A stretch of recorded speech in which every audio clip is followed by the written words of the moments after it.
Assalamualaikum warahmatullahi wabarakatuh. Innal hamdalillah nahmaduhu wa nasta'inuhu wa nastaghfiruh wa na'udzu billahi min syururi anfusina wa min sayyiati a'malina. Man yahdihillahu fala mudhillalah wa man yudlil fala hadiyalah. Ashhadu an la ilaha illallah wahdahu la syarikalah wa ashhadu anna Muhammadan abduhu wa rasuluh. Ya ayyuhalladzina amanu taqullaha haqqa tuqatih wa la tamutunna illa wa antum muslimun. Ya ayyuhan nasu taqu rabbakumul ladzi khalaqakum min nafsin wahidah wa khalaqa minha zawjaha wa batha minhuma rijalan katsiran wa nisaa wattaqullaha alladzi tasaaluna bihi wal arham innallaha kana 'alaikum raqibah. Ya ayyuhalladzina amanu taqullaha wa qulu qawlan sadida yuslih lakum a'malakum wa yaghfir lakum dhunubakum wa may yuti'illaha wa rasulahu faqad faza fawzan 'azima. Amma ba'd, fa inna asdaqal hadits kitabullah wa khairal hadi Muhammadin sallallahu alaihi wasallam wa syarrul umuri muhdatsatuha wa kullu muhdatsatin bid'ah wa kullu bid'atin dhalalah wa kullu dhalalatin finnar. Ma'asal muslimin, ikhwani fillah wa akhwati, bapak-bapak, ibu-ibu, saudara-saudari rahimani wa rahimakumullah. Alhamdulillah, segala puji bagi Allah Subhanahu wa taala yang mempertemukan kita kembali dalam majelis yang mulia ini di dalam salah satu taman surga Allah yang ada di dunia ini. Semoga Allah Subhanahu wa taala mengumpulkan kita di taman surganya di akhirat kelak. Insyaallah kita mulai hari ini akan mengkaji sebuah kuteb atau kitab kecil atau risalah kecil, namun sangat berharga, sangat bermanfaat, khususnya di akhir zaman ini yang penuh dengan al-fitan ataupun fitnah asyubuhat, yaitu kitab atau kuteb atau risalah Ta'zimu as-sunnah wa mauqifus salaf mimman aradaha au istahza'a bi syai'in minha, mengagungkan sunnah dan bagaimana sikap salaf terhadap orang-orang yang menentang as-sunnah atau yang memperolok sesuatu dari sunnah Rasulullah SAW yang ditulis oleh Fadilatul Syekh Abdul Qayyum As-Suhaibani hafizallahu ta'ala, seorang dari pengajar di Universitas Islam Al-Madinah. Ikhwani fillah wa akhwati rahimani wa rahimakumullah, langsung saja kita baca muqaddimah dari penulis. Kalau di cetakan saya halaman ke-6, setelah beliau membawakan khutbatul hajah, beliau mengatakan wa ba'du fa innallaha arsala rasulahu sallallahu alaihi wasallam ilan nasi liyubayyina lahum ma nuzzila ilaihim. Sesungguhnya Allah mengutus rasulnya kepada manusia untuk menjelaskan kepada mereka apa yang diturunkan kepada mereka.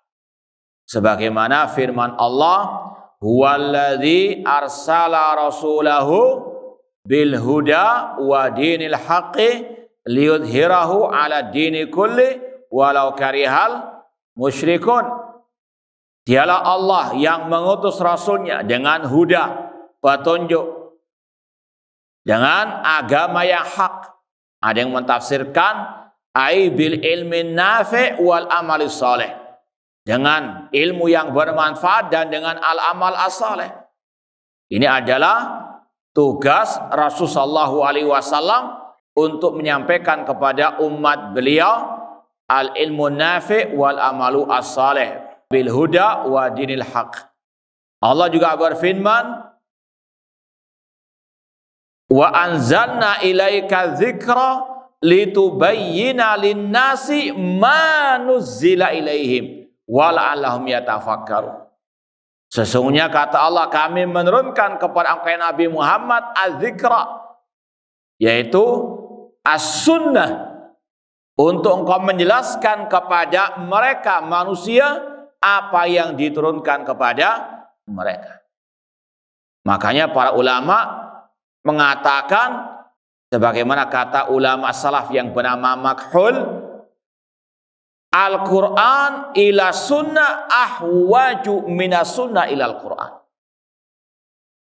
Al-Quran lebih butuh kepada as-sunnah daripada sunnah butuh kepada Al-Quran. Karena tidak mungkin kita bisa memahami Al-Quran dengan baik dan benar, tidak mungkin kita bisa mempraktekkan Al-Quran tanpa as-sunnah. Kalau mau disebutkan sekilas, ada 4 fungsi al-hadis as-sunnah terhadap Al-Quranul Karim. Yang pertama, litakid, untuk mengokohkan, menguatkan, menekankan, menegaskan lagi apa yang ada di dalam Al-Quran. Al-Quran menjelaskan tentang rukun-rukun iman. Walakinnal birra man amana billahi wal yaumil akhir wal malaikati wal kitabi wan nabiyyin. Rasul ketika ditanya oleh malaikat Jibril, fa akhbirni anil iman, beliau menjawab, antuk minabillah wa malaikati wa kutubi wa rusuli wal yaumil akhir wa antuk minabil qadari wa khairi wa syarri. Ini adalah apa? Al-hadis menegaskan lagi, menekankan yang sudah ada penjelasannya di dalam apa? Al-Quran. Demikian pula masalah birrul walidain misalnya.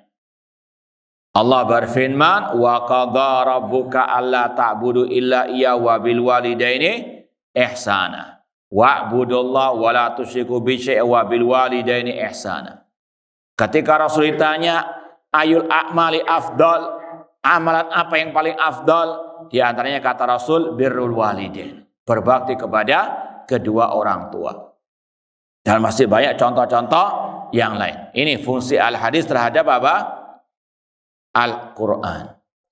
Yang kedua, fungsi al-hadis terhadap Al-Quran, menjelaskan apa yang belum jelas di dalam Al-Quran. Dan ini ada 4 macamnya. Ada 4 hal yang dijelaskan oleh al-hadis. Yang pertama, tafsirul mujmal, memperinci yang masih global. Al-Quran berkata, wa aqimus sholat, dirikanlah sholat. Apakah ada perincian tentang masalah bagaimana sholat di alam Al-Quran? Ada atau tidak? Tidak ada. Yang ada dalam apa? Al-hadis. Lihat Sahih Bukhari, Sahih Muslim, ada kitabus sholat. Ya. Demikian pula wa atuz zakah, tunaikanlah zakat. Tidak ada perinciannya zakatul mal itu bagaimana. Yang ada dalam apa? Al-hadis. Demikian pula al-hajj, walillahi ala nasi hijjul baiti, wajib bagi manusia menjalankan ibadah haji bagi yang mampu. Namun perinciannya tidak ada dalam apa? Al-Quran. Al-hajju arafah, haji adalah arafah. Ini sekali lagi perinciannya dalam al-hadis. Ini kalau bisa dikatakan 2A. Memperinci yang masih apa? Global. Memperinci yang masih global di dalam Al-Quran. Yang 2B, taqidul mutlak, mengikat yang masih mutlak. Di antara contohnya kata para ulama, dalam Al-Quran Allah berfirman, wasariku wasariqatu faqta'u aydiyahuma. Laki-laki dan perempuan yang mencuri, potonglah kedua tangan mereka. Kata-kata tangan masih mutlak. Dari ujung jari sampai pundak sini. Ini secara mutlak namanya tangan. Namun hadis datang yang dipotong itu hanya apa? Dari pergelangan saja. Ini mengikat yang masih apa? Mutlak. Kemudian yang 2C ya, menjelaskan yang masih belum jelas, yaitu taudhihul muskil, menjelaskan yang masih samar-samar. Contohnya kata ulama diantaranya tentang masalah waktu makan sahur. Kulu washrabu hatta yatabayyana lakumul khaytul abyadu minal khaytil aswadi minal fajr. Makan dan minumlah sampai jelas benang putih dari benang apa? Hitam dari waktu fajar. Sebagian sahabat betul-betul mengambil benang putih, benang hitam. Kok nggak jelas-jelas? Rasul pun menjelaskan itu maksudnya adalah apa? Ya, fajar shadiq. Kalau sudah muncul fajar shadiq, waktu ya subuh masuk, maka itu adalah waktu akhir daripada makan apa? Sahur. Ini taudhihu al-muskil, menjelaskan yang masih samar-samar. Kemudian yang berikutnya takhsisul am, mengkhususkan yang masih umum. Mengkhususkan yang masih umum. Di antara contohnya ayat yang berbunyi alladzina amanu walam yalbisu imanahum bidzulmin ulaika lahumul amnu wa hum muhtadun. Orang-orang yang beriman dan tidak mencampur adukkan iman mereka, bagi mereka keamanan dan mereka mendapatkan petunjuk. Kata-kata kezaliman, tidak mencampur adukkan iman mereka dengan kezaliman. Kata-kata kezaliman masih umum. Ada kezaliman antara hamba dengan hamba, ada kezaliman hamba dengan dirinya, dalam dirinya, ada kezaliman hamba kepada Allah Subhanahu wa taala. Namun yang dimaksud oleh ayat tersebut kata Rasul itu adalah sebagaimana kata Luqman kepada putranya, innasyirka la dzulmun azim. Rasul menjelaskan makna zalim yang umum tersebut dengan mengkhususkannya kesyirikan. Ini namanya apa? Mengkhususkan yang masih umum. Yang masih umum kata-kata apa? Kezaliman. Dikhususkan dengan kata-kata apa? Kesyirikan. Paham tuh? Nah, itu fungsi al-hadis terhadap Al-Quran yang kedua ada 4. Ana ulangi lagi, memperinci yang masih global. Yang kedua B, mengikat yang masih mutlak.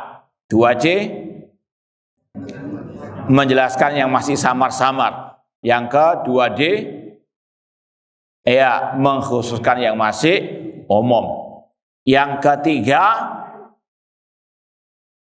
mendatangkan hukum yang belum ada di dalam Al-Quran. Mendatangkan hukum yang belum ada di dalam Al-Quran. Contohnya kata para ulama, masalah air laut dan bangkai binatang laut. Ya, apakah air laut itu suci atau tidak? Bangkai di laut, apakah itu halal atau tidak? Maka Rasul bersabda, tahurun ma'uhu halun maitatuhu. Airnya suci dan bangkai binatang laut itu halal. Ini tidak ada di dalam apa? Al-Quran penjelasannya. Demikian pula hukum binatang yang bertaring, hukum binatang buas, tidak ada di dalam apa? Al-Quran. Dalam Al-Quran Allah hanya mengatakan innama harrama alaikumul maitata waddama walahmal khinzir wa ma uhilla li ghairillahi. Diharamkan atas kalian bangkai binatang darat, kemudian juga apa? Darah, daging babi, dan yang disembelih bukan karena Allah Subhanahu wa taala. Bagaimana memakan harimau? Halal atau haram? Kalau dia mengatakan, lu kan dalam Al-Quran tidak ada. Maka jawabannya apa? Dari al-hadis. Ini akidah ahli sunnah. Ini termasuk manhaj ahli sunnah. Bahwasanya hadis itu hujjah binafsihi. Sebagai hujjah, dalil dengan sendirinya. Ada kelompok sesat, mereka mengatakan hadis itu butuh Al-Quran. Kalau dalam Al-Quran tidak ada, nggak berlaku hadisnya. Na'udzubillahi min dzalik. Ini kelompok Al-Quraniyun. Ya. Ini kelompok yang sesat. Adapun Ahlus Sunnah mengatakan hadis itu hujjah binafsihi. Seandainya tanpa ada ayatnya pun, dia sebagai dalil yang wajib diamalkan. Apalagi Rasul bersabda, ala inni utitul Quran wa mislahuma. Ketahuilah, aku diberi dengan yang semisal dengan Al-Quran. Aku diberi yang semisal dengan Al-Quran, yaitu al-hadis. Al-Quran dan hadis itu satu derajat dalam masalah al-hujjah. Ya, kalau dalam masalah bacaannya beda. Ya, Al-Quran butuh dibaca dengan tajwid. Al-Quran baca satu huruf dapat satu apa?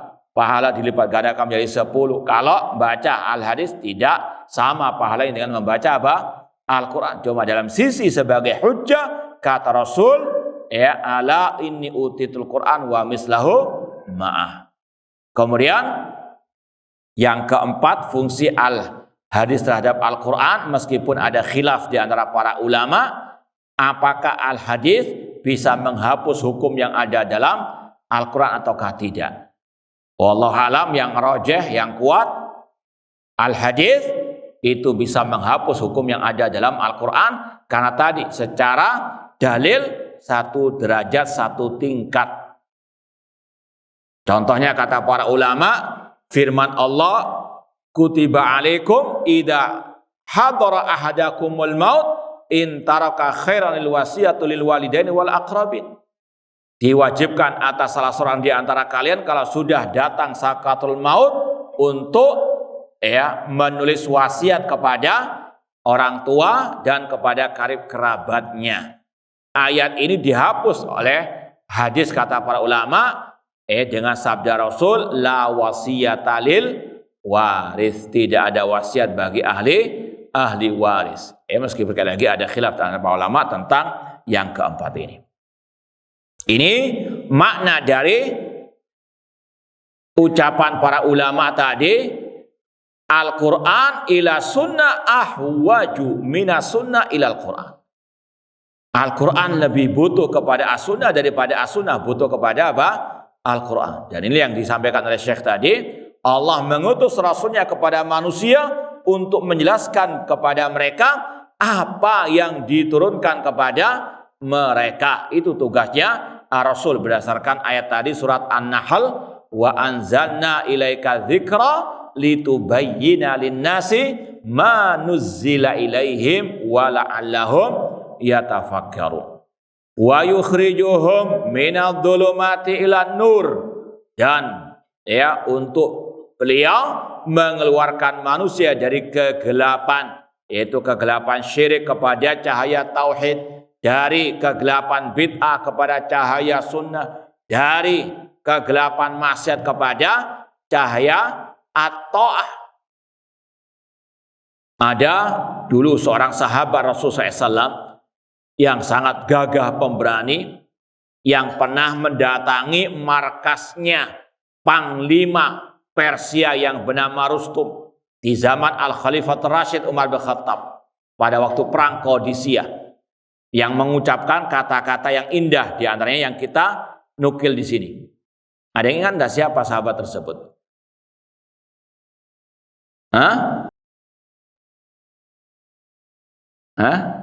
La, Rib'i bin Amir radhiyallahu taala anhu, yang mana ketika dia diutus oleh panglimanya mendatangi sendirian, mendatangi markasnya Panglima perang Persia pada waktu itu, masuk ke tendanya yang sudah dihiasi dengan permadani, namun sang sahabat Rasulullah ini, Rib'i bin Amir, datang dengan membawa untanya, dimasukkan ke khemanya Panglima perang kafir tersebut, dengan gagah berani dimasukkan melewati permadani yang indah, diinjak-injak, kemudian tombaknya ditancap-tancapkan ke permadani tersebut, dan dia pun berkata, ya, innallaha ba'atha rasulahu liyukhrijan nasa min dulumatis syirki ila nurit tauhid.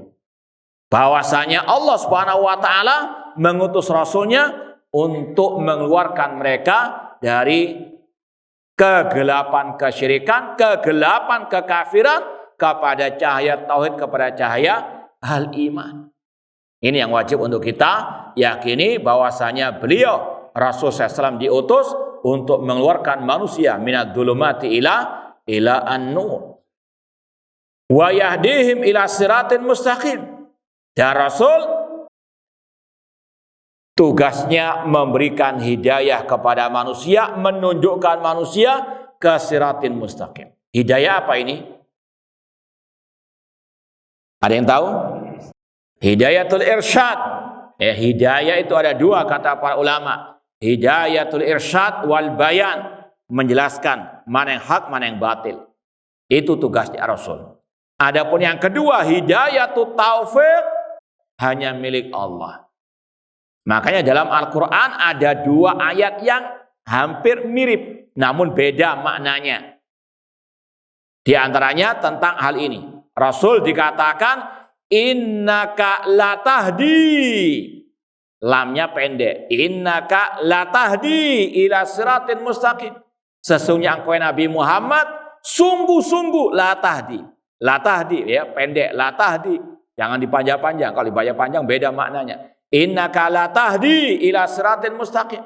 Sesungguhnya engkau Nabi Muhammad sungguh-sungguh menunjukkan manusia ke jalan yang lurus, siratil mustaqim. Sebagaimana dikatakan oleh Syekh di sini.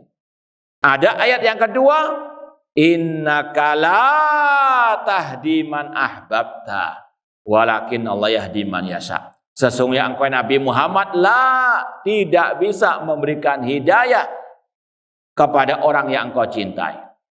Ya, dua lafaz yang mirip, ya, namun beda maknanya. Apakah berarti ada kontradiksi? Hah? Ada atau tidak? Coba cara menjamakkan bagaimana? Biar nggak ngantuk lah. Tafadhol. Nah, yang satu menafikan, yang satu kok menetapkan. Nah, siapa yang jawab? Nah, betul. Kalau tadi artinya Rasul tidak bisa memberikan yang nah, tadi bahwa Rasul memberikan irsyad kepada. Baik, ahsan, barakallahu fiik. Jawabannya sudah kita sampaikan tadi. Tinggal mengulang saja bahwasanya kalau ayatnya innaka la tahdi, engkau Nabi Muhammad tidak bisa memberikan hidayah, yang dimaksud dari situ adalah hidayah itu taufik. Nabi Muhammad tidak bisa memberikan hidayah taufik kepada yang beliau cintai, yaitu paman beliau Abu Thalib. Ya, yang dinafikan adalah hidayah apa? Taufik dari beliau. Namun Allah menetapkan bagi beliau hidayah apa? Al-irsyad. Maka tidak bertentangan. Paham tuh? Ya, hidayatul irsyad semua manusia bisa. Nabi Muhammad, para ulama, para dai bisa mengarahkan manusia kepada apa? Kebenaran. Namun apakah yang didakwai menerima atau tidak, itu tergantung hidayah taufik dari Allah Subhanahu wa ta'ala. Itu makna daripada wa yahdihim ila siratim mustaqim wa aujaba alaihim ta'atahu wa mahabbatahu wa ta'zirahu wa tauqirahu. Dan Allah mewajibkan kepada manusia semuanya.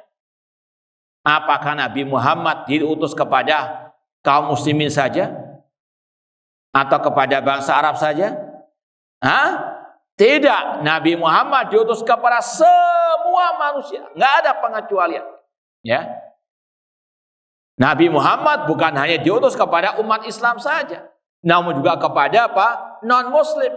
Artinya apa? Setiap non-Muslim, setiap manusia setelah diutusnya Nabi Muhammad harus beriman mengikuti ajaran Nabi Muhammad sallallahu alaihi wasallam.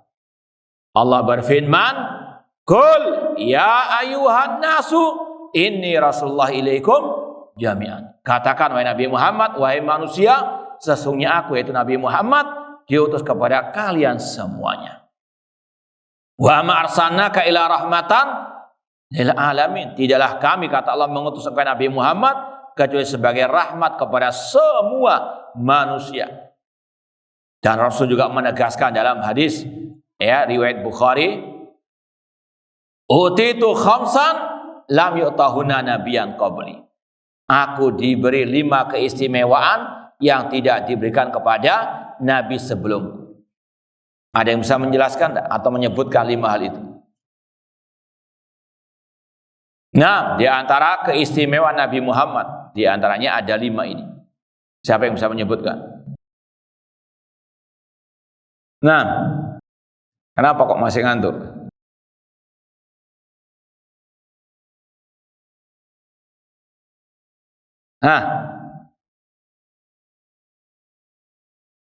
Tawadhu atau memang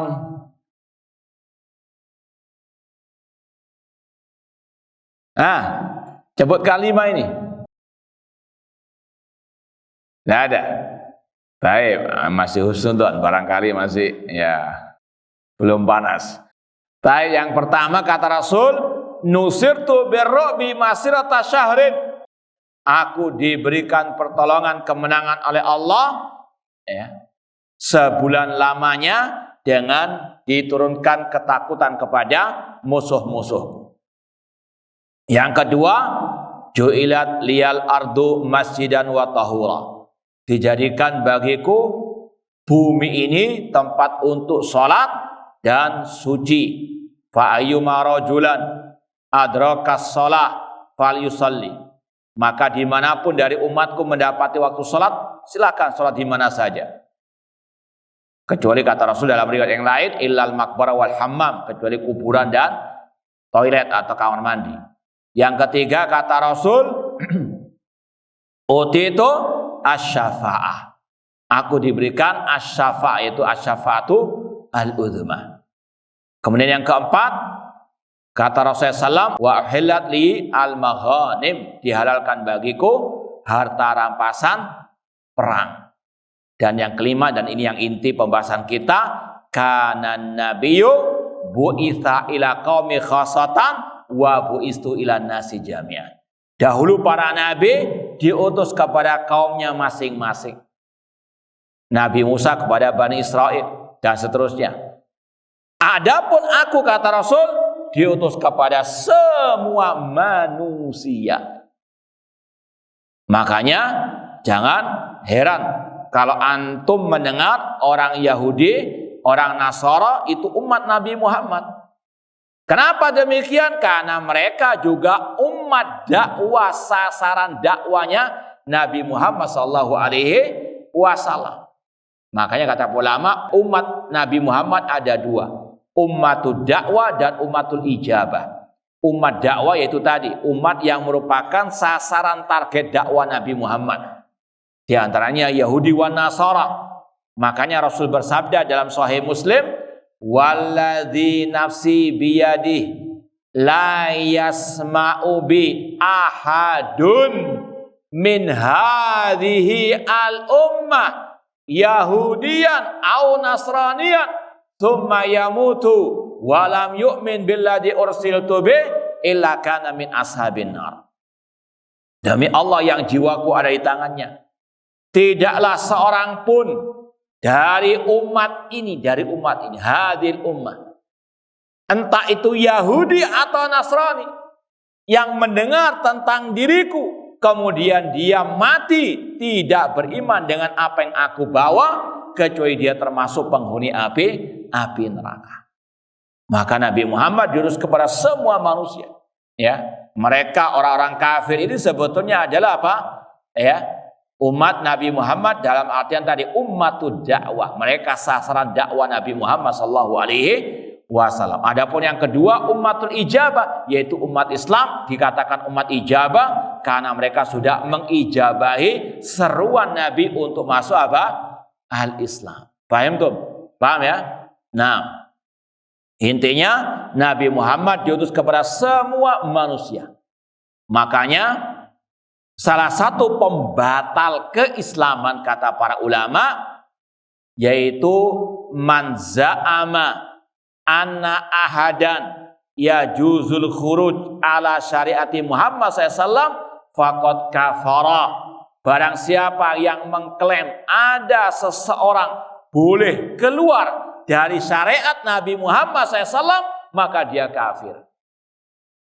Kalau ada yang mengklaim yang sudah tingkat makrifat nggak wajib ikut ajaran Nabi Muhammad, ini kata para ulama sudah jatuh ke dalam pembatal apa? Keislaman. Paham tuh? Nah, Allah berfirman, ya ayyuhalladzina amanu atiullaha wa ati rasul wa ulil amri minkum. Wahai orang-orang beriman, taatilah Allah, taatilah Rasul dan pemimpin di antara kalian. Ini yang Allah wajibkan atas umat manusia untuk mentaati Rasul, untuk mencintai Rasul, dan untuk mengagungkan serta memuliakan Ar-Rasul sallallahu alaihi wasallam. Dan tentunya memuliakan, menghormati, mengagungkan yang tidak berlebih-lebihan. Umat Islam umat wasata, sebagaimana firman Allah, wa kadzalika ja'alnakum ummatan wasata. Demikianlah kami jadikan kalian umat yang pertengahan. Di antaranya dalam menyikapi Nabi Muhammad SAW, tidak ekstrem kanan, tidak ekstrem kiri, sebagaimana orang Yahudi, orang Nasara. Dan itu yang setiap hari kita memohon kepada Allah, ihdinas siratal mustaqim siratal ladzina an'amta alaihim ghairil maghdubi alaihim waladdallin. Ya Allah, tunjukkanlah kami ke jalan yang lurus. Itulah jalan Nabi Muhammad SAW dan para sahabat beliau. Kemudian kata Allah, ghairil maghdubi alaihim, bukan jalan yang dimurkai, yaitu siapa? Al-Yahud. Waladdallin, dan bukan jalan orang yang tersesat, yaitu siapa? An-Nasara. Yahudi dalam menyikapi para anbiya, mereka melecehkan para anbiya, meremehkan para anbiya, bahkan membunuh para nabi. Wa qatlahumul anbiya. Orang Nasara berlebih-lebihan dalam menghormati sampai menuhankan Nabi Isa. Yang Yahudi meremehkan, yang Nasara berlebih-lebihan.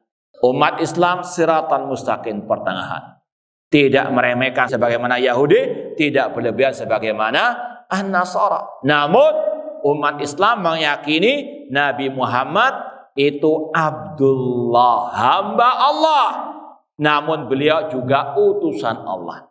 Sebagaimana kata Rasul, la tutruni kama atatin Nasara Isa ibn Maryam. Jangan kalian berlebih-lebihan terhadap diriku dalam menyanjung diriku, sebagaimana orang Nasara berlebih-lebihan dalam menyanjung Isa bin Maryam. Innama ana abdun, sesungguhnya aku adalah hamba Allah. Fakulu Abdullah wa Rasul, maka katakanlah aku adalah hamba Allah dan utusan Allah. Kata-kata Abdullah, Nabi Muhammad hamba Allah, agar manusia tidak menuhankan Nabi Muhammad SAW sebagaimana orang An-Nasara, manusia biasa beliau. Kul innama ana basyarun mislukum. Katakan, wahai Nabi Muhammad, aku Nabi Muhammad manusia sebagaimana kalian. Maka tidak boleh dituhankan, tidak boleh diminta-mintai selain Allah Subhanahu wa taala. Ya, jangan mengatakan ya Rasulullah aghisni, ya Rasulullah isfa'ni. Ini syirik kepada Allah Subhanahu wa taala. Ya, dan ini yang banyak juga terjadi di tengah-tengah kaum muslimin. Puji-pujian terhadap Nabi Muhammad sampai mendudukkan beliau ke derajat Rabbul Alamin sangat banyak sekali. Di antara contohnya ada qasidah ataupun bait-bait syair, bait-bait puisi menyanjung Nabi Muhammad. Ya akramal khalqi maliman aludu bihi siwaka indah hululil hadisil amami. Wahai makhluk yang paling mulia, tidak ada tempat aku berlindung ketika musibah datang kecuali kepadamu. Ini hukumnya apa? Syirik kepada Allah. Minta perlindungan kepada Nabi Muhammad ketika musibah datang. Sedangkan Allah berfirman, wa iyam saskallah bidurrin fala kashifalau illa huwa. Apabila Allah menimpakan musibah, tidak ada yang bisa mengentasnya kecuali Allah. Namun mereka berlindung kepada Nabi Muhammad. Ini berlebih-lebihan terhadap Nabi Muhammad SAW. Ditambah lagi dengan bait syair berikutnya, wa min judika dunya wa darrataha wa min ulumika ilmul lahhi wal qalam. Di antara kedermawanan Nabi Muhammad adanya dunia dan akhirat. Dunia akhirat katanya milik siapa? Nabi Muhammad SAW. Na'udzubillah min dzalik. Padahal Al-Quran mengatakan wa inna lana lal akhirata wal ula. Milik kamilah kata Allah dunia dan akhirat. Kok kata mereka dunia ini karena kedermawanan Nabi Muhammad SAW. Na'udzubillah min dzalik. Syirik dalam rububiyah. Kalau yang pertama syirik dalam uluhiyah. Ya, mereka belum puas dengan dua syirik ini. Ditambah lagi dengan syirik yang ketiga, wa min ulumika ilmul lauhi wal qalam. Di antara ilmu Nabi Muhammad, ilmu ghaib, ilmu di Lauhul Mahfuz. Ya, maka apa? Lengkap, komplit ya kesyirikan mereka rububiyah, uluhiyah dan asma wa sifat. Naudzubillahi min dzalik. Ini ya yang mirip dengan orang Nasara menuhankan Nabi Muhammad sallallahu alaihi wasallam. Yang meremehkan Nabi Muhammad juga banyak di tengah-tengah apa? Umat Islam. Ya mungkin sebagian antum pernah mendengar seorang dai mengkisahkan tentang masa kecilnya Nabi Muhammad SAW. Katanya Nabi Muhammad itu kecilnya sama dengan anak-anak kampung. Mencuri pohon amangga dan sebagainya. Naudzubillah min dzalik. Ini pelecehan kepada siapa? Nabi Muhammad sallallahu alaihi wasallam. Nabi Muhammad dijaga sejak kecilnya. Ya, bahkan beliau dikenal dari sejak kecilnya dengan apa? As-Sadiqu al-Amin. Kok dia apa? Katakan sebagaimana anak-anak kampung yang suka mencuri ataupun yang lainnya dari kenakalan anak kecil. Naudzubillahi min dzalik. Ini melecehkan Nabi Muhammad sallallahu alaihi wasallam. Demikian pula yang mengatakan Nabi Muhammad tidak dijamin masuk surga. Ini melecehkan Nabi Muhammad. Sedangkan Allah mengatakan inna a'tainakal kautsar. Allah sudah menjanjikan kepada Nabi Muhammad sungai di surga. Kok dikatakan Nabi Muhammad tidak dijamin masuk surga? Yang mengatakan bukan orang awam biasa, namun yang dikenal dengan tokoh agama. Naudzubillah min dzalik. Pelecehan-pelecehan. Bukan dari orang kafir saja, bahkan dari apa? Sebagian tokoh umat Islam. Naudzubillahi min dzalik. Demikian pula yang melecehkan, memperolok sunnah Nabi Muhammad sallallahu alaihi wasallam luar biasa banyaknya. Semakin panjang jenggotnya semakin apa? Naudzubillahi min dzalik. Pada Rasul mengatakan a'ful liha, peliharalah jenggot. Rasul juga berjenggot. Namun inilah sekali lagi fenomena yang ada di tengah-tengah kaum muslimin, yaitu adalah salah satu sebab mengapa penulis nulis buku ini. Di antaranya tadi karena banyaknya fenomena-fenomena al-istihza bisunnah, padahal Allah mengancam inna syani'aka huwal abtar. Inna syani'aka, kata Imam Ibnu Katsir dalam tafsirnya, inna mubghidaka ya Muhammad wa mubghidha ma ji'ta bihi minal haqqi wan nuri sate huwal abtar al maktu. Kata Imam Katsir, sesungguhnya yang membencimu Nabi Muhammad dan yang membenci ajaranmu dari kebenaran dan dari cahaya yang terang benderang, itulah yang terputus dari rahmat Allah Subhanahu wa taala. Maka umat Islam pertengahan, Abdullah itu untuk menutup rapat-rapat pintu kesyirikan, mensejajarkan Nabi Muhammad dengan Allah. Manusia biasa beliau itu. Ana basyarun mislukum. Namun meskipun beliau manusia, ada kemuliaan Rasulullah. Fakulu Abdullah wa Rasuluh. Rasulullah, beliau utusan Allah agar dihormati, agar dicintai, agar ditaati. Wa ma arsalna mir rasulin illa liyuta'a biidznillah. Inilah pertengahan umat Islam meyakini Nabi Muhammad Abdullah agar tidak dituhankan dan beliau Rasulullah agar dihormati, dimuliakan, diagungkan dan ditaati. Wa qala Rasul sallallahu Rasul bersabda, la yu'minu ahadukum hatta akuna ahabba ilaihi min walidihi wa waladihi wa nasi ajma'in. Tidaklah sempurna iman salah seorang di antara kalian sampai dia menjadikan diriku orang yang lebih dia cintai daripada ayahnya, daripada anaknya, dan daripada semua manusia. Ini kewajiban mencintai Rasulullah SAW. Namun cinta bukan sekedar pengakuan belaka. Cinta bukan sekedar propaganda. Namun cinta harus juga dibuktikan dalam kehidupan yang nyata. Sebagaimana firman Allah, "Qul in kuntum tuhibbunallah fattabi'uni yuhibbukumullah wa yaghfir lakum dzunubakum." Katakan wahai Nabi Muhammad, wahai umat manusia, wahai kaum muslimin, jika kalian mengaku cinta kepada Allah, fattabi'uni, maka buktikan dengan mengikuti ajaranku. Maka Allah pasti mencintai kalian dan mengampuni dosa-dosa kalian. Ini namanya dikatakan oleh para ulama dengan ayat apa? Santo. Ayat ini dinamakan oleh para ulama dengan ayatul imtihan. Ayat ujian. Yaitu untuk menguji, mengetes orang-orang yang mengaku cinta Nabi Muhammad. Kalau kalian mengaku cinta Nabi Muhammad, maka buktikan dengan apa? Ittiba kepada ajaran Nabi Muhammad SAW. Ya, mengaku-ngaku cinta Nabi Muhammad, namun mengarang-arang ibadah yang baru, akidah yang baru yang tidak pernah diajarkan oleh Nabi Muhammad SAW. Ini adalah cinta yang palsu. Na'udzubillahi min dzalik.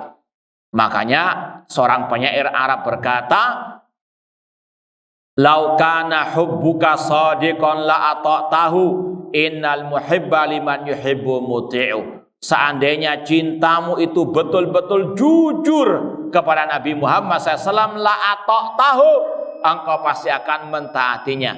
Innal muhibba liman yuhibbu muti'u, karena orang yang cinta pasti mentaati orang yang dia cintai. Atau bait sebelumnya, taksir rasulah wa anta tudhir hubbahu hada muhalun fil qiyasi badi'u. Engkau memaksiati Rasul, engkau menyimpang dari ajaran Rasul, namun engkau mengaku cinta Rasul. Hada muhal, ini mustahil. Ini adalah sesuatu yang tidak nyambung, tidak connect. Na'udzubillahi min dzalik. Maka cinta kepada Rasul bukan sekedar keyakinan dalam hati, bukan sekedar ucapan di lisan, namun dibuktikan dengan ittiba, mengikuti ajaran Rasulullah SAW. Wa qad akhadha bihada sahabatu radhiyallahu anhum wasaru alaihi, dan inilah yang telah dijalankan oleh para sahabat Rasulullah SAW. Bagaimana kecintaan mereka kepada Rasul. Kita wajib meyakini orang yang paling cinta kepada Rasul para sahabat. Bahkan mereka mati-matian membela Rasulullah SAW. Sebagaimana cerita di perang Uhud misalnya, bagaimana Thalha dan para sahabat menjadi tameng hidupnya Rasulullah SAW. Ini sekali lagi membuktikan bagaimana cintanya mereka kepada Rasulullah SAW. Namun mereka tidak berlebihan kepada Nabi Muhammad sampai mengkeramatkan kuburan Nabi Muhammad, sampai meminta-minta kepada Nabi Muhammad. Tidak. Para sahabat misalnya ketika Rasul masih hidup, mereka minta didoakan oleh Rasul. Sebagaimana kisah orang Arab Badui masuk ke masjid ketika Rasul khutbah Jumat. Minta didoakan agar diturunkan hujan di kampung halamannya yang sedang paceklik. Rasul doakan. Namun ketika Rasul meninggal dunia, nggak ada yang minta-minta kepada Rasul atau tawassul kepada Rasul SAW atau ngalap berkah di kuburan Rasul. Para sahabat, ya, mereka apa? Ngalap berkah pada waktu Rasul masih hidup, ya, dengan apa? Ya, air liur beliau, keringat beliau, ya. Namun setelah meninggal dunia tidak ada yang ngambil tanah apa? Kuburan beliau tidak ada. Atau yang cium-cium kuburan tidak ada. Inilah cintanya para sahabat Rasulullah sesuai dengan yang diajarkan oleh Rasulullah SAW, ya. Dan para sahabat luar biasa taatnya kepada Rasulullah SAW. Ya, di antara contohnya Abu Bakar As-Siddiq, ya, sahabat yang paling mulia, manusia yang termulia setelah para anbiya wa rasul. Ketika perang, ya, menghadapi orang-orang yang murtad, ya, sebagaimana kisahnya sudah masyhur, ketika Rasul meninggal dunia, Abu Bakar As-Siddiq diangkat sebagai khalifah. Sebagian orang-orang Arab Badui di sekitar Madinah murtad, ya, mereka ingin menyerbu kota Madinah. Sedangkan sebagian pasukan kaum muslimin ada di tengah jalan waktu itu diutus oleh Rasul dengan dikomandoi oleh Usamah radhiyallahu taala anhu. Sebagai sahabat memberikan usulan, alangkah baiknya pasukan Usamah ditarik mundur ke kota Madinah, dipulangkan ke kota Madinah untuk menjadi benteng di kota Madinah dari serangan orang-orang murtad di sekitar kota Madinah. Apa kata Abu Bakar As-Siddiq? Ya, waladi nafsi biyadi, demi Allah yang jiwaku ada di tangannya, lau jaratil kilab ala arjuli azwaji Rasul sallallahu maradatu jaisat arsalu Rasul sallallahu wala halaltu liwa'an aqadah Rasul sallallahu. Demi Allah yang jiwaku ada di tangannya, seandainya anjing-anjing itu mengerumuni kaki-kaki para istri Nabi Muhammad SAW, aku tidak akan memulangkan pasukan yang telah diutus oleh Rasul, dan aku tidak akan mungkin menurunkan bendera yang telah dikibarkan oleh Rasul Sallallahu Alaihi Wasallam. Dalam rangka apa? Al-ittiba. Ya, apa akibatnya? Sebagaimana firman Allah, dzalika khairun wa ahsanu ta'wila, itu baik dan akibatnya pasti baik. Pasukan Usamah menang, orang-orang Arab Badui yang murtad kalah sebelum berperang. Kenapa? Ini barokah ittiba kepada Nabi Sallallahu Alaihi Wasallam. Ya. Kalau para sahabat dahulu, mereka tidak berlomba-lomba rebutan ngalah berkah di tempat-tempat yang dilewati oleh Rasul, bukan. Ya, namun mereka apa? Napak tilas ikut ajarannya Nabi. Ya, napak tilasnya itu ikut ajaran Nabi. Beda dengan orang sekarang, napak tilasnya apa? Cari batu-batu yang dilewati oleh naudzubillahi min dzalik. Tempat kelahiran Nabi SAW jadikan tempat bertapa dan sebagainya. Naudzubillahi min dzalik. Dulu pernah kita waktu mahasiswa jadi pembantu jemaah haji, di bawah naungan Kementerian Agama Arab Saudi. Ana waktu itu pernah ditugaskan menjaga tempat yang diklaim sebagai tempat kelahiran Nabi Muhammad SAW. Bangunan yang sudah nggak kepake. Dulu sebenarnya perpustakaan itu di dekat Masjidil Haram. Ya, pada waktu itu kita disuruh jaga agar tadi tidak dikeramatkan, tidak diperlakukan yang enggak-enggak lah istilahnya. Ya, kalau kita waktu itu jaga tiap hari, ada aja yang nyeleneh itu. Di antara yang masih anak ingat ada dua. Yang satu ada orang yang insya Allah kayak petapa, bertapa dia di pinggir tembok atau dinding tempat tersebut. Bersila lama ya, perhatikan. Kita tegur, kita pegang, nggak noleh sama sekali. Ya, bahkan kita goyangkan gini, nggak noleh sama sekali. Luar biasa, tapanya khusyuknya naudzubillah. Ya, kita teriakin karena memang tugas kita memang waktu itu demikian. Tidak boleh dijadikan tempat yang aneh-aneh. Tapi demikian. Sampai akhirnya kita nggak bisa akhirnya kita panggil polisi. Sudah ditarik sama polisi. Yang kedua kisahnya, ada salah satu jamaah kita mendekat ke dinding, kemudian dia membawa tali dari kain itu, mungkin segini ukurannya, dililitkan di paku yang nempel di dinding tersebut. Anak waktu itu lihat saja, perhatikan apa yang dilakukan, kok aneh gitu. Ya, terus orang itu setelah dililitkan, dia minggir sebentar, mungkin 5 menit, 10 menit, diambil lagi benang atau kain tersebut, tali yang dari kain tersebut. Ya, kemudian dia minggir lagi, tiba-tiba dimasukkan ke mulutnya. Ya, apa tadi? Kayak sabuk apa yang dari kain itu, dimasukkan ke mulutnya. Setelah selesai, baru saya tanya. Kenal-kenalan dulu lah, mukodimah dulu kayak ini, mukodimah. Ya, kemudian kita tanya, kenapa Pak? Saya lihat tadi kok nilitkan ya tali dari kain itu, kemudian kok Bapak masukkan ke mulut? Iya, ini kan tempat yang barokah. Saya lagi sakit gigi. Dan ya nggak tahu, ya dia bilang, saya waktu lilitkan itu, saya merasa ada air yang ya turun dari atas itu, nempel di mana? Di tali di kain itu ya. Saya bilang, Pak, itu banyak burung merpati. Enggak kencingnya burung apa. Namun ini naudzubillah min dzalik. Ini ya fenomena sebagian kaum muslimin itu ngalah berkahnya dengan apa? Tadi ya, napatilah di tempat-tempat yang dikira itu pernah diduduki atau di tempat dari Nabi Muhammad SAW. Bahkan dinding-dinding masjid kan diusap-usap terus. Ya, dan kita sering mendapat itu. Ya, kita katakan, Pak, ini dinding dari Eropa, Pak. Ya, dan masih banyak lagi fenomena-fenomena seperti ini. Kalau dulu para sahabat ngalah berkahnya itu dengan ittiba kepada sunnah Rasulullah SAW. Sebagaimana Abu Bakar Siddiq tadi.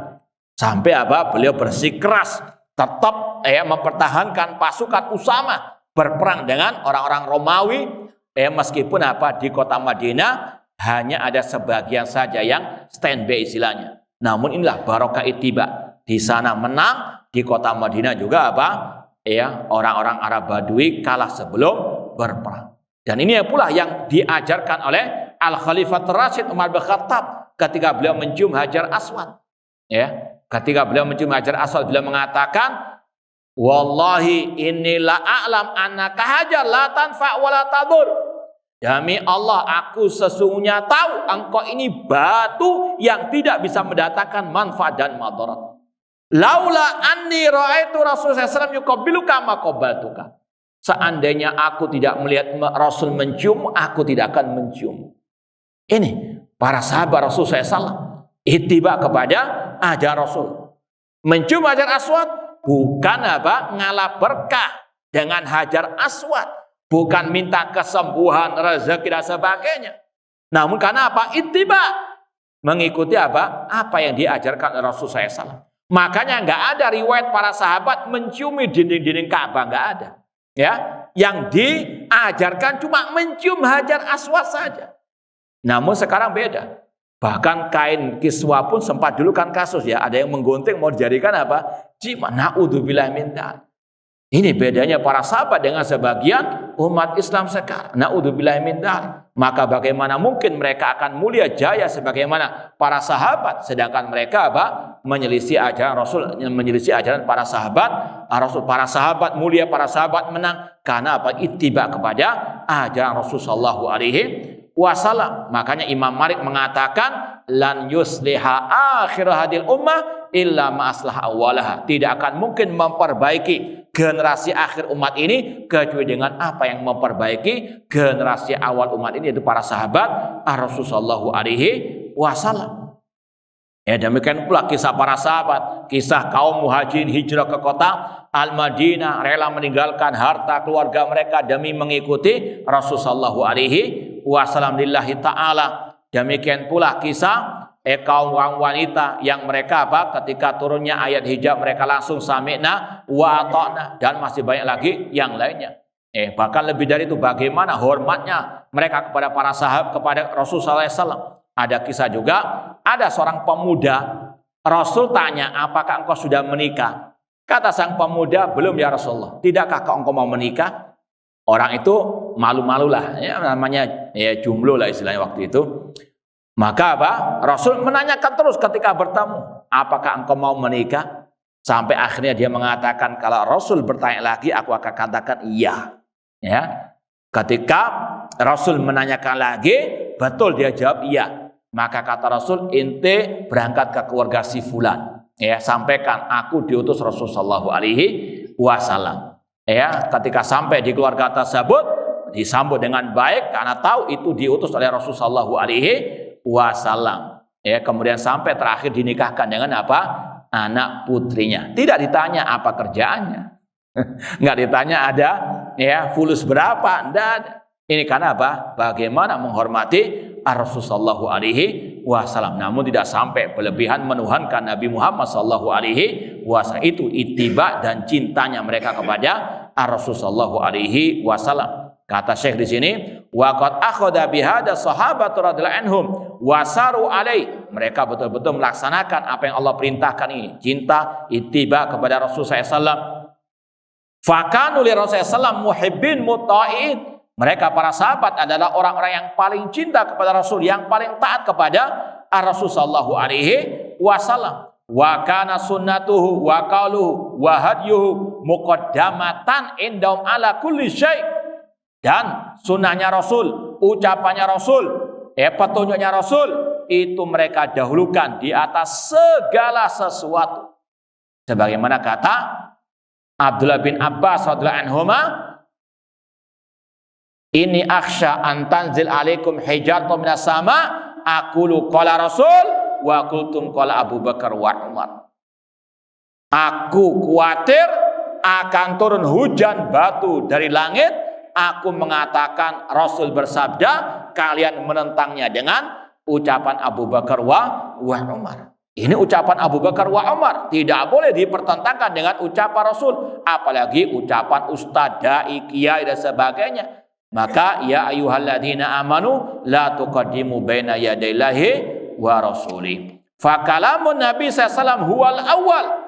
Sunnah Rasul, ucapan Rasul itu yang pertama. La yuqaddam alai kalamu ahadin minal bashar. Tidak boleh ucapan siapapun didahulukan di atas ucapan Rasul. Siapapun orang tersebut, entah ulama, entah nabi, entah itu kiai, entah itu ustaz dan sebagainya. Namun terkadang ada fenomena-fenomena yang sangat aneh di tengah-tengah kita sekarang ini. Contoh sekarang misalnya masalah jihad di Palestina. Rasul SAW telah mencontohkan, ini petunjuk Rasul dalam fikih jihad. Ketika kaum muslimin dalam keadaan lemah, Rasul di kota Mekah dalam keadaan lemah, apakah Rasul melawan dengan senjata? Tidak. Bersabar. Meskipun para sahabat sebagian mereka dibantai. Di antaranya siapa? Siapa? Keluarga Ammar bin Yasir radhiyallahu anhu. Sumayyah ibunda Ammar bin Yasir dibunuh dan ditusuk kemaluannya oleh kaum musyrikin jahiliyah. Namun Rasul apa? Tidak sanggup membantu mereka. Kalau ada sekarang mengatakan umat Islam pemimpinnya itu khidlan, mencampakkan umat Islam di Palestina. Ini kalau kita katakan tadi Rasul SAW apakah bisa dituduh khidlan, mencampakkan keluarga Ammar bin Yasir? Tidak.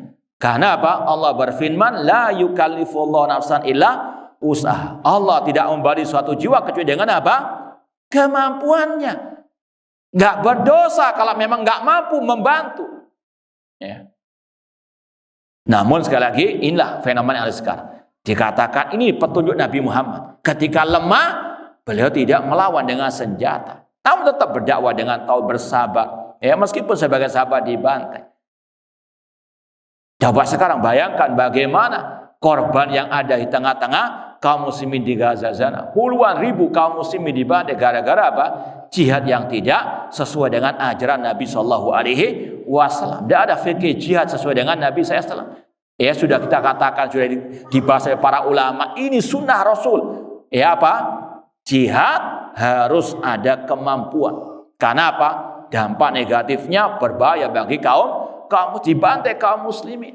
Tetap ngeyel. Unda itu ada Ustadz fulan, ulama fulan mengatakan itu syar'i dan sebagainya. Naudzubillah min dzalik. Ini petunjuk Nabi sallallahu alaihi wasallam. Dan masih banyak yang lainnya. Cukup atau gimana? Apa lanjut sampai khatam kitab? Baik, kita cukupkan sekian. Kalau mungkin ada yang mau ditanyakan, tafadhal sebelum kita tutup. Baik, tidak ada pertanyaan? Kalau tidak ada, kita tutup. Aqulu qouli hadza wa akhiru da'wana anil hamdulillahi rabbil alamin. Wassalamualaikum warahmatullahi wabarakatuh.